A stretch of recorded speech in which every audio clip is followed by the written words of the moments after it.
નમસ્કાર મિત્રો, જય માતાજી. આપ સૌનું સ્વાગત છે ટોપ વાતો ગુજરાતી ચેનલ પર. મિત્રો, વર્ષમાં એક વખત આ રીતે કીડિયારું પૂરી દેશો તો આખું વર્ષ તમને ક્યારે તકલીફ નહીં પડે. મિત્રો, આપણા શાસ્ત્રો અનુસાર જો તમે આ દિવસે કીડિયારું પૂરો છો તો તમારા જીવનમાં ચાલતી દરેક સમસ્યા, પરેશાની અને તકલીફોનો અંત આવી જશે.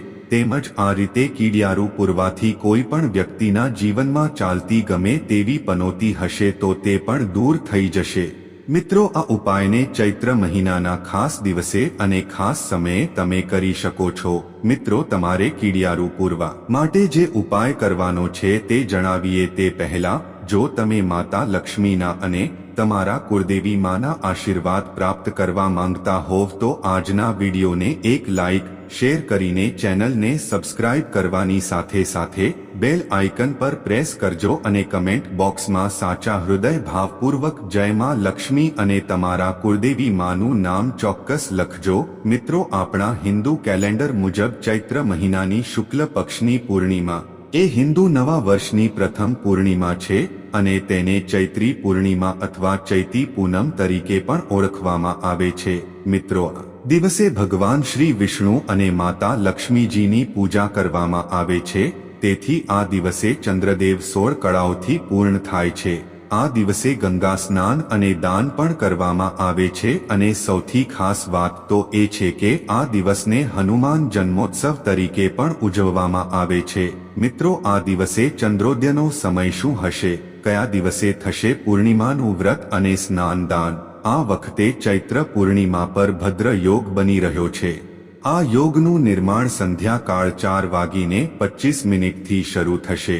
આ દરમિયાન ભદ્રા પાતાળ લોકમાં વાસ કરશે અને શાસ્ત્રોમાં ઉલ્લેખ છે કે જ્યારે ભદ્રા પાતાળ લોકમાં અથવા સ્વર્ગલોકમાં રહે છે ત્યારે પૃથ્વી પર જીવ જંતુ, પશુ પક્ષી અને માનવ જગતનો કલ્યાણ થાય છે. આ સમયે ભગવાન વિષ્ણુ અને માતા લક્ષ્મીની પૂજા કરવાથી જીવનના તમામ દુઃખનો અંત આવે છે.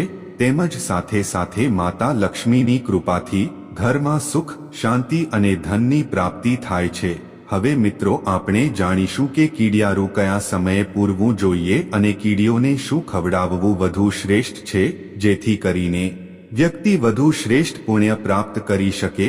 તો મિત્રો, આ દિવસે પૂર્ણિમા તિથિનો આરંભ મંગળવાર સવારે 3:27 થી શરૂ થશે અને પૂર્ણિમા સમાપ્ત તિથિ 24 એપ્રિલ બુધવાર સવારે 5:18 થી પૂર્ણિમા સમાપ્ત થશે. મિત્રો, તમે આ સમય દરમિયાન તમે કીડિયારું પૂરી શકો છો અને દરરોજ હજારો કીડીઓને ખોરાક આપવાથી તે કીડીઓ તમને ઓળખે છે અને તમારા માટે સારી લાગણીઓ રાખવાનું શરૂ કરે છે. તેમજ તમારા સારા કાર્ય માટે ભગવાનને પ્રાર્થના કરવાનું શરૂ કરે છે. કીડીઓના આશીર્વાદની અસર તમને દરેક મુસીબતમાંથી બચાવી શકે છે. હિન્દુ માન્યતાઓ અનુસાર કીડીને ભગવાન વિષ્ણુનું સ્વરૂપ માનવામાં આવે છે. તેમજ કાળી કીડીઓને શનિદેવનું પ્રતીક માનવામાં આવે છે. વાસ્તુશાસ્ત્ર અનુસાર અલગ અલગ રંગની કીડીઓનું પણ અલગ અલગ મહત્વ હોય છે. આ કીડીઓને તેમની પ્રિય વસ્તુ ખવડાવવાથી દેવતાઓ પણ ખુશ રહે છે અને કાળી કીડીઓ પર શનિદેવની કૃપા હોય છે. તો મિત્રો, આવો જાણીએ કીડીઓને કીડિયારું ખવડાવવાના ફાયદાઓ. નંબર 1, કાળી કીડીઓને સાકર મિક્સ કરીને ચોખા ખવડાવવાથી પરિવારમાં સુખ, શાંતિ અને સૌભાગ્યમાં વધારો થાય છે. નંબર 2, કાળી કીડીઓને ખાંડ સાથે સૂકા નાળિયેરનું ચૂર્ણ ખવડાવવાથી નકારાત્મક શક્તિઓનો નાશ થાય છે. નંબર 3, જો તમને નોકરી મેળવવામાં તકલીફ થઈ રહી હોય તો બદામના પાવડરમાં ખાંડ મિક્સ કરીને કીડીઓને ખવડાવો. આનાથી તમને જલ્દી જ નવી નોકરી મળવાની તકો ઊભી થશે. નંબર 4, લોટમાં ખાંડ મિક્સ કરીને ખવડાવવાથી વ્યક્તિ દરેક બંધનમાંથી મુક્ત થઈ જાય છે. નંબર 5, કીડીઓને રોજ ખવડાવવાથી તેઓ તમને ઓળખે છે અને તમારા સારા માટે તે કીડી ભગવાનને પ્રાર્થના કરે છે. નંબર 6, જો તમે લાલ કીડીઓની રેખા મોંમાં ઈંડા દબાવીને બહાર નીકળતી જુઓ તો તે શુભ સંકેત છે. આ એ વાતનો સંકેત છે કે તમારા જીવનમાં જલ્દી જ ખુશીઓ અને સૌભાગ્ય પ્રાપ્ત થશે. નંબર 7, કીડીઓને ગોળ ખવડાવવાથી ભગવાન વિષ્ણુ અને શનિદેવના આશીર્વાદ મળે છે. સિવાય મિત્રો, તમારા ભોજનનો માત્ર એક કોરિયો હજારો કીડીઓનું પેટ ભરી શકે છે અને હજારો લાખો કીડીઓના આશીર્વાદ તમને મળે છે. એટલા માટે જ મૂંગા પ્રાણીઓને કંઈક ને કંઈક ખવડાવવું જોઈએ. તેમજ થોડુંક ખવડાવવાથી તમે ગરીબ નથી થઈ જવાના, પણ પેલા મૂંગા પ્રાણીનું પેટ તો અવશ્ય જ ભરાઈ જશે અને તમને તેમના આશીર્વાદ પણ પ્રાપ્ત થશે. આ સિવાય મિત્રો, જો તમે રોજ કીડિયારું પૂરો છો તો શનિની મહાદશાથી તમે બચી શકો છો.